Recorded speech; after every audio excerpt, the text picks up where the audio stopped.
Corre, estamos a tiempo. Alcancemos al Maestro. A continuación, presentamos el estudio de la lección de Escuela Sabática, lección 7, la adoración en la educación. No olvides suscribirte al canal, darle like y activar las notificaciones. La adoración es un tema trascendental porque fuimos creados o mentalmente programados para adorar, pero debido a que el pecado ha distorsionado nuestro sistema de cableado, nuestras expresiones de adoración ahora pueden estar desviadas o equivocadas. Es decir, es posible adorar algo falso o algo verdadero de la manera equivocada. Adorar objetos más allá de Dios es un problema, pero no es un problema tan liviano como dirigir la adoración a Dios de una manera que Él rechaza. Marcos 7 del 1 al 13 y Jeremías 7:4. El tema de la adoración realmente se pone interesante cuando trasciende las cuestiones de tambores y proyectores de video y engloba cuestiones de la vida o la muerte. Apocalipsis 14 junto con su eco en el Antiguo Testamento, Daniel 3, muestra cuánto hay en juego con el tema de la adoración. ¿Cómo surgen las ideas acerca de Dios en cada sociedad? Una teoría que se basa mayormente en la filosofía del padre de la sociología moderna, Émile Durkheim, propone que en primer lugar las sociedades desarrollan un conjunto de rasgos y valores que creen que asegurarán su supervivencia. En segundo lugar, simbolizan sus rasgos y valores con un animal. Ese animal se conoce como tótem.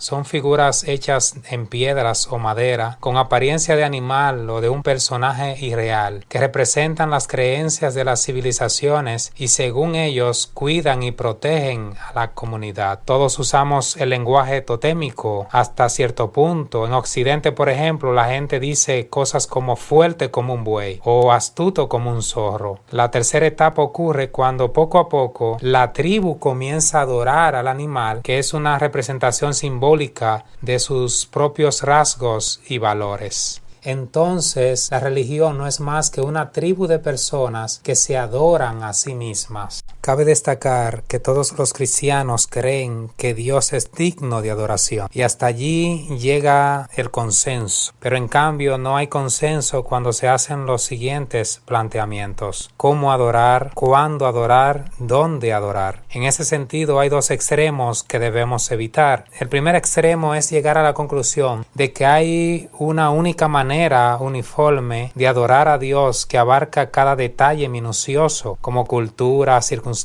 disponibilidad y hasta cierto punto el carácter y la personalidad del adorador afectarán el aspecto de la adoración. Otro extremo es pensar que la adoración es simplemente una cuestión de preferencias personal y que Dios aceptará todas las formas de adoración. No obstante, para evitar esos extremos hay dos preguntas importantes. ¿Qué dice la Biblia sobre las formas aceptables de adoración? ¿Cómo sabemos que Dios tiene preferencias con respecto a la adoración? En primer lugar, todos adoramos algo. Sí, todos adoramos algo, a alguien o lo que sea. Esto ayuda a explicar por qué a lo largo de la historia humana e incluso hoy los seres humanos practican la adoración. En el antiguo Egipto, algunos adoraban al faraón, en otras tierras, algunos adoraban al sol, la luna, las estrellas, etc. En la actualidad, la mayoría es demasiado sofisticada para inclinarse ante una estatua de una rana. Sin embargo, esto no significa que los seres humanos, incluso los secularizados, no adoren algo, como el dinero, el poder, el sexo, a ellos mismos, las estrellas de rock, a actores, a políticos, etc.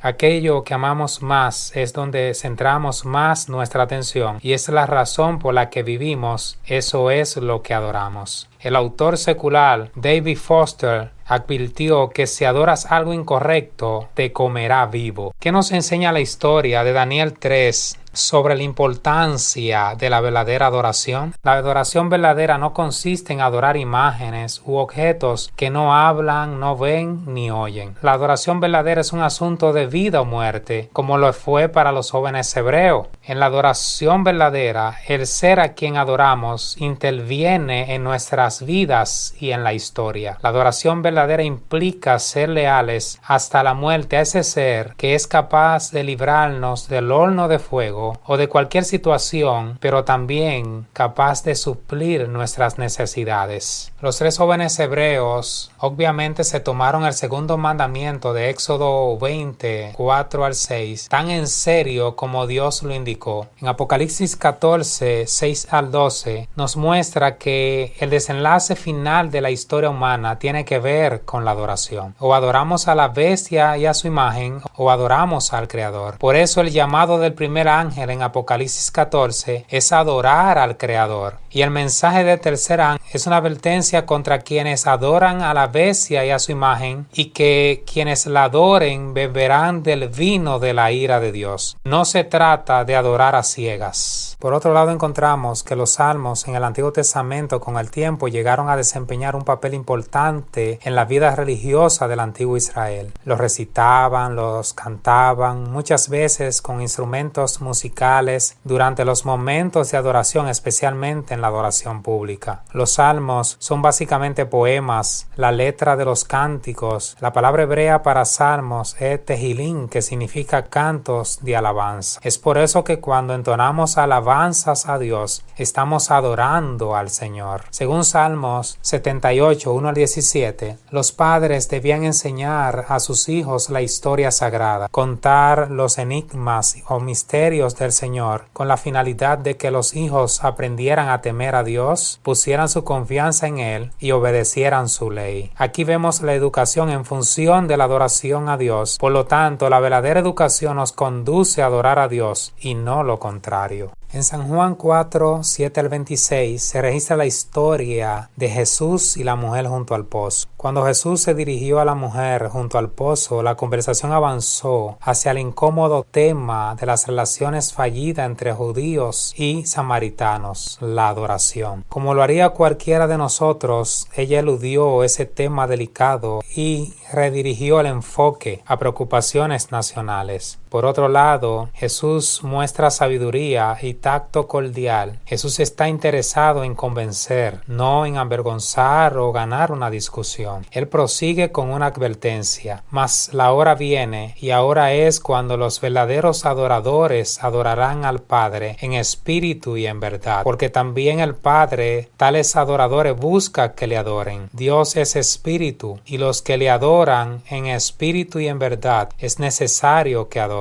San Juan 4, 23 y 24. 3 frases de estos versículos nos dicen que Dios tiene preferencia en términos de adoración. Número 1, la expresión calificativa verdaderos adoradores. Número 2, el hecho de que el Padre busca una clase específica de adoradores que lo adoren. Y número 3, la frase enfática de que los que le adoran es necesario que adoren de una manera particular, en espíritu y en verdad. Hay que dejar el subjetivismo. La sinceridad no es la única prueba de adoración aceptable. Es una condición para la verdadera adoración, pero no debe considerarse como la única condición. El encuentro de Jesús con la mujer junto al pozo ha dejado registrado los pensamientos de Jesús sobre la adoración. Por lo tanto, el tema de la adoración merece nuestra atención. Quizás lo más importante para nuestros propósitos inmediatos sea lo que Jesús dijo en San Juan 4:24. Dios es espíritu, y los que le adoran en espíritu y en verdad es necesario que adoren. La verdadera adoración al Señor debe ser en espíritu, es decir, debe surgir de nuestro amor a Dios y de la experiencia de conocerlo personalmente. Al mismo tiempo, la adoración debe ser en verdad, porque necesitamos tener un conocimiento correcto de Dios, de quién es Él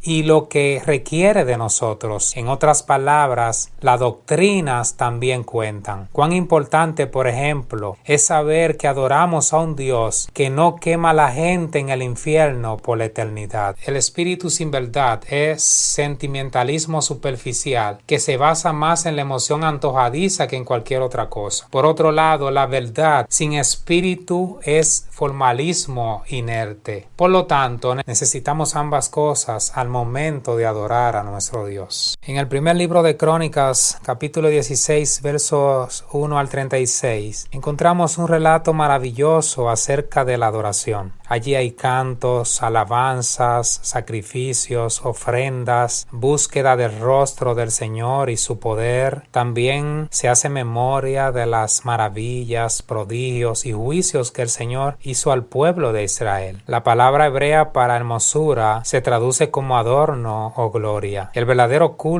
es bello y es santo. Es lo que vemos en todo este relato de Primera de Crónicas, capítulo 16. No puede haber una belleza mayor en el cielo ni en la tierra que la verdadera santidad. Cabe enfatizar que en el antiguo Israel el lugar del culto era el tabernáculo, y el mismo y su servicio revelaban el plan de salvación. Por ende, Jesús y el plan de salvación deben ser el centro de la adoración y su enseñanza. El antiguo Israel estaba rodeado de pueblos muy religiosos, tan dedicados a adorar y aplacar la ira de sus dioses que sacrificaban incluso a sus propios hijos. Eso es dedicación, ¿verdad? Por lo tanto, la verdadera adoración al Dios verdadero era una parte importante para proteger a los hebreos de quedar atrapados en la idolatría y la adoración falsa que los rodeaba. Sin embargo, a pesar de todas las advertencias, aún así cayeron en prácticas idolátricas. En Marcos 7, del 1 al 13, nos enseña que la educación cristiana no debe basarse en tradiciones o falsas enseñanzas instituidas por los hombres, sino en la obediencia a la palabra de Dios. Muchas de las grandes ideas intelectuales del mundo actual se basan en una visión naturalista de la realidad. Muchas de las disciplinas de estudio se imparten hoy desde esa perspectiva. Esto a menudo significa que lo que se enseña es contrario a las Escrituras y podemos vernos tentados a adorar ideas que se han postulado, teorizado y puesto en práctica. El problema es que a menudo estas ideas pueden colisionar con las Escrituras debido a que actualmente se enseñan y se cree que son ciertas, y la gente intenta integrarlas a la educación cristiana. Sin embargo, la única manera de lograrlo es comprometer la fe, lo que conllevaría a torcer y distorsionar las Escrituras para que éstas encajen en las ideas actuales. En Jeremías 17:9 dice: engañoso es el corazón más que todas las cosas y perverso, ¿quién lo conocerá? San Mateo 15:8 y 9 dice: este pueblo de labios me honra, mas su corazón está lejos de mí,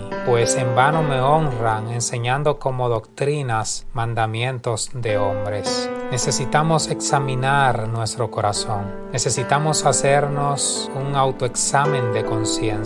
La cruda realidad es que por el simple hecho de profesar una fe, no seremos salvos. ¿A qué le estás dedicando tu tiempo, tu dinero y talento? ¿Qué absorbe toda tu atención que te impide adorar a Dios en espíritu y en verdad? Tal vez sientes que tu compromiso es con el pastor o con aquella persona que una vez te dio la mano. Quiero decirte que tu compromiso es con Dios. Es con el Dios verdadero. El llamado del primer ángel es adorar al Creador. ¿Quieres en este momento caer de rodillas y decirle: Señor, tantos años pensando y creyendo que estaba adorando en la forma correcta y que aceptabas cualquier acto de adoración? Hoy descubro que no, que el dinero era el centro de mi vida, lo material, la fama, los títulos, el trabajo, la esposa, los hijos. Perdóname. Quiero acudir al llamado del primer ángel y adorarte a ti y solo a ti, porque tú eres mi creador